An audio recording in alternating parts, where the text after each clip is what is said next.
Praėjusią savaitę Seime buvo užregistruotas įstatymo projektas, kuris keistų mūsų sporto valdymo modelį.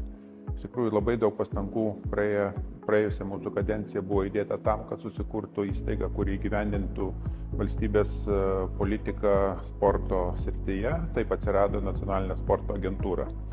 Deja, dabar matome norą šią agentūrą pakeisti. Šiaip priėmus šį įstatymą tikrai labai pablogėtų visa sistema.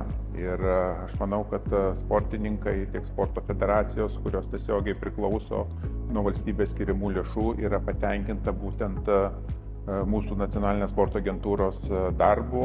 Ir iš tikrųjų vakar Seime turėjome didžiulį sporto bendruomenės susitikimą. Ir iš tikrųjų yra tikrai didelis palaikymas iš sporto organizacijų, iš sportininkų, iš trenerių, iš aktyviai sporte veikiančių žmonių.